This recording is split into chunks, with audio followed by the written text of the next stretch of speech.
Taxi driver 8 sports కార్లు 4 sports బైక్లు అట్లా పోయి ఊర్లో కొన్ని కోట్లు పెట్టి బిల్డింగ్ అలా అసలు ఆ ఏరియాలో అక్కడ బిల్డింగే లేదట.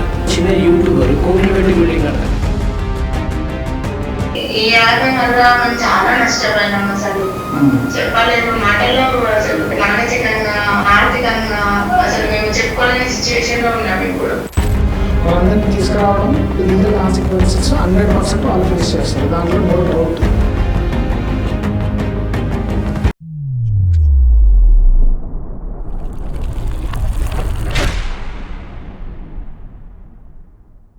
నమస్తే, వెల్కమ్ టు అవర్ ఛానల్.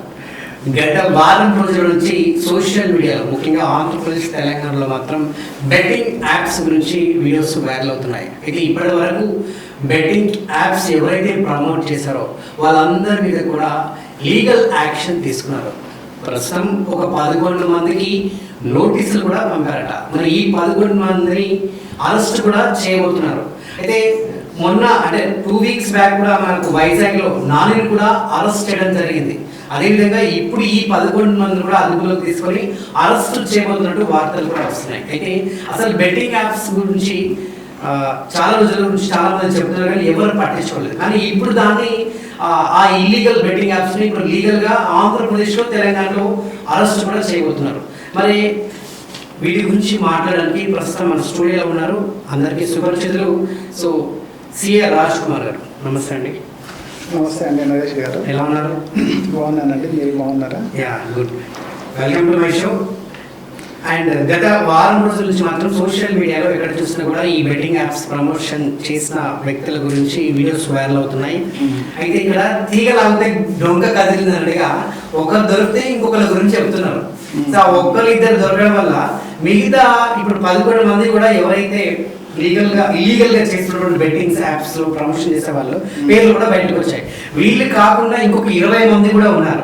వాళ్ళ పేర్లు అయితే అంటే లీగల్గా బయటికి చెప్పలేదు. అంటే కాకపోతే మనకు బ్యాక్ ఎండ్ లా ఎవరు చేసే రేట్ అనేది చిన్న చిన్న వాళ్ళు కూడా చాలా మంది ఉన్నారు.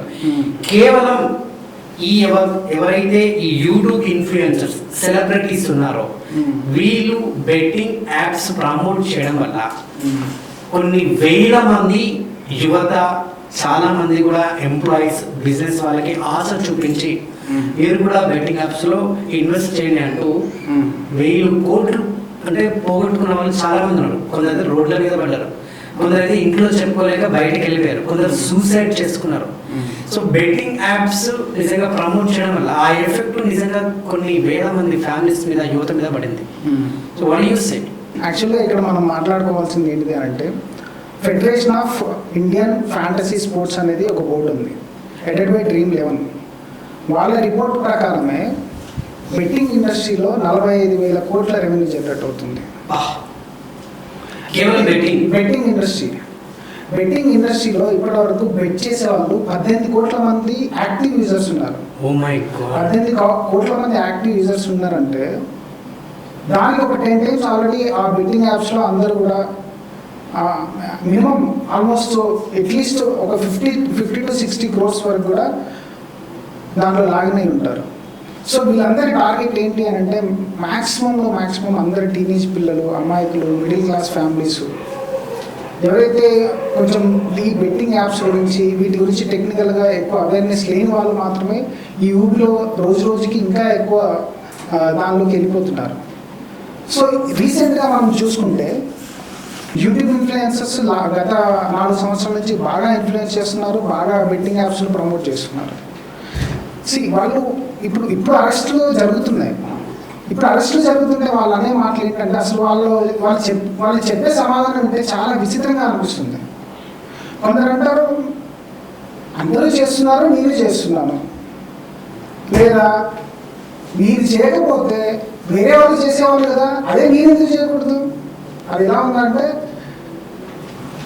వేరే వాళ్ళు ఇప్పుడు ఒక 1000 మందిని మోసం చేసే ఛాన్స్ పక్కన వాళ్ళకి ఎందుకు ఇవ్వాలి, అదే నేనే చేస్తాను, దాని ద్వారా నేనే డబ్బులు సంపాదించుకుంటా అని అసలు ఎంత ఒక బుద్ధిన్న ఎవరైతే సోషల్ రెస్పాన్సిబిలిటీ అని ఫీల్ అయ్యి సాయం చేద్దాం అది అని ఈ సోషల్ మీడియాలో బాగా చెప్పుకునే వ్యక్తులు ఇదేం సోషల్ రెస్పాన్సిబిలిటీ?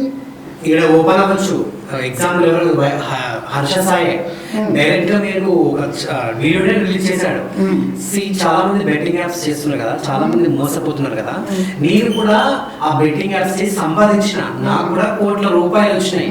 ఆ కోట్ల రూపాయలు నేను కాకపోతే ఇక్కడ ఏదైతే ఈ బ్యాక్వర్డ్ పీపుల్, డబ్బు లేని వాళ్ళు, పేదలు ఉంటారు కదా, సో అట్లాంటి స్లమ్ ఏరియాస్ పోయి నేను హెల్ప్ చేస్తున్నా. కనీసం నాకు వచ్చిన డబ్బు నేను అట్లనే హెల్ప్ చేస్తున్నాయి ఆయన గొప్ప చెప్తున్నాడు. కానీ ఇక్కడ ఎవరైతే సూసైడ్ అటెంప్ట్స్ చేసిన వాళ్ళు, సూసైడ్ చేసుకుని చనిపోయిన వాళ్ళు, రోడ్డు మీద పడిన వాళ్ళు, ఇప్పుడు ఏం దిక్కుతూ వచ్చిన వాళ్ళు, మరి వీళ్ళ కోట్ల రూపాయలు పోయినాయి కదా, మరి ఆ డబ్బు కూడా ఇవ్వచ్చు కదా. ఇప్పుడు సార్ ఫలానా ఎగ్జాంపుల్తో మీరు చెప్పారు కాబట్టి తనకు ఆల్మోస్ట్ ఒక 3 crores మంది ఆల్ ఓవర్ సోషల్ మీడియా ప్లాట్ఫామ్స్లో ఒక 3 crores మంది ఫాలో అవుతున్నారు. సోషల్ మీడియా ద్వారానే యూట్యూబ్ కానీ, ఇన్స్టాగ్రామ్ కానీ, లేకపోతే ఇంకా రకరకాల ప్లాట్ఫామ్స్ ద్వారానే ఏం చేసుకునే పాసిబిలిటీ ఉంది. సరే సాయం చేస్తున్నాడు, ఆ యూట్యూబ్ నుంచి వచ్చే సంపాదన సాయం చేస్తే ప్రాబ్లం లేదు. బట్ ఇట్లా ఇల్లీగల్ యాప్స్, కొన్ని బెట్టింగ్ యాప్స్ ప్రమోట్ చేసి దాని ద్వారా కొన్ని 100 కోట్లు తీసేసుకొని దాంట్లో 1 కోటి, 2 కోట్లు, 3 కోట్లు, ఒక 1%, 2% వాళ్ళకి పనిచేసి దాన్నే గొప్పగా చెప్పుకోవడం, ఇది ఎంతవరకు సోషల్ రెస్పాన్సిబిలిటీ అని నిజంగా సోషల్ రెస్పాన్సిబిలిటీగా ఫీల్ అయితే ఫస్ట్ బెట్టింగ్ యాప్స్, ఇలాంటి ఇల్లీగల్ బెట్టింగ్ యాప్స్ని ప్రమోట్ చేయడు. దాంట్లోకి ఇలాంటి అమాయకమైన యువతను మాత్రం దీంట్లోకి దిగరు. అసలు ఈ యూట్యూబ్ ఇన్ఫ్లుయెన్సర్స్ ఇలా ప్రమోట్ చేయడం, వాళ్ళకి టెలిగ్రామ్ ఛానల్ మెయింటైన్ చేయడం, అసలు టెలిగ్రామ్ ఛానల్ అనేది ఈ మధ్య చాలా పెంట అయిపోయింది. అసలు వాళ్ళు ఆ టెలిగ్రామ్ ఛానల్లోకి దింపడం, ఆ టెలిగ్రామ్ ఛానల్స్లో వాళ్ళ లింకులు పెట్టడం, లేకపోతే ప్రెడిక్షన్స్ ఇవ్వడం. సో ఓన్లీ టెలిగ్రామ్ ఛానల్స్లో వాళ్ళ ప్రెడిక్షన్సే వస్తున్నాయా? వాళ్ళు పంపించే లింక్స్ వీళ్ళు బెట్టింగ్స్ కోసమే క్లిక్ చేస్తున్నారా? లేకపోతే అసలు లింక్ క్లిక్ చేయడం అంటే ఏంటండి? అసలు మన డేటా సెక్యూరిటీ గురించి ఏమైనా ఆలోచిస్తున్నారా? ఇది చాలా ప్రమాదకరమైన విషయం అసలు యాక్చువల్గా చెప్పాలంటే. కొంతమంది యూట్యూబ్ ఇన్ఫ్లుయెన్సర్స్ చెప్తారు విరాట్ కోహ్లీ చేస్తున్నారు, లేకపోతే ఇంకా చాలామంది క్రికెట్ సెలబ్రిటీసే కానీ, సినిమా సెలబ్రిటీస్ కానీ, సమంత లేకపోతే విజయ్ దేవరకొండ వీళ్ళందరూ ప్రమోట్ చేస్తున్నారు కదా, వాళ్ళే చేయగలిగింది మేము చేస్తే తప్పేంటి? రోహిత్ శర్మ లేకపోతే హార్దిక్ పాండ్యా ఇట్లా క్రికెట్ సెలబ్రిటీస్ కొంతమంది చేస్తున్నారు, రణబీర్ కపూర్ చేస్తున్నాడు, లేకపోతే ధోని చేస్తున్నాడు. మేము చేస్తే మాకు వచ్చే ప్రాబ్లం ఏంటి? మీరు వాళ్ళతో కంపేర్ చేస్తే మేము నథింగ్ కదా, అలాంటి పెద్ద వ్యక్తులే చేస్తున్నారని. మీకు కొన్ని ఎగ్జాంపుల్స్ తీసుకొస్తాను, కొన్ని ఎగ్జాంపుల్స్ చూపిస్తాను. ఇది వచ్చేసి dream 11 company. Okay, dream 11 company ఇదేంటిది? మీరు తీసుకున్న డేటా ఏంటంటే ఇది minister of corporate affairs MCA నుంచి మాస్టర్ డేటా తీసుకున్న కంపెనీ. బెట్టింగ్ కంపెనీస్ ఏవైతే లీగల్గా రిజిస్టర్ అయ్యాయో వాటి డేటా తీసుకున్నాను. డ్రీమ్ 11 కంపెనీ వచ్చి స్పోటా టెక్నాలజీస్ ప్రైవేట్ లిమిటెడ్ కింద రిజిస్టర్ అయింది. దీని ప్రమోటర్స్ మనం ఏంటంటే మన ఇన్ఫర్మేషన్ ఎప్పుడు ఇన్కార్పొరేట్ అయింది, దాని పేరు కార్పొరేట్ ఏంటి, లేకపోతే ఆ ప్రమోటర్స్ ఎవరు అనేది కూడా మనకి చూడవచ్చు. ఎంతమంది ప్రమోటర్స్ ఉన్నారు, ఎంతమంది డైరెక్టర్స్ ఉన్నారు అనేది. ఇది డ్రీమ్ 11. ఓకే, నెక్స్ట్ వచ్చేసి 823 విజయ్ దేవరకొండ దీన్ని ప్రమోట్ చేశాడు. ఇదేంటి head teacher works private limited అని. ఇది ఆర్ఓసి ఢిల్లీ. దీని ప్రమోటర్స్ ఎవరైతే అనేది మన ఇన్సే డేటా. విజయ్ దేవరకొండ కూడా 823 ప్రమోట్ చేసింది విజయ్ దేవరకొండ. ఎంపీఎల్ దీని బ్రాండ్ అంబాసిడర్ వచ్చేసి మన విరాట్ కోహ్లీ. ఇది ఎలా రిజిస్ట్రేషన్ అంటే గలాక్టస్ ఫన్వేర్ టెక్నాలజీస్ ప్రైవేట్ లిమిటెడ్.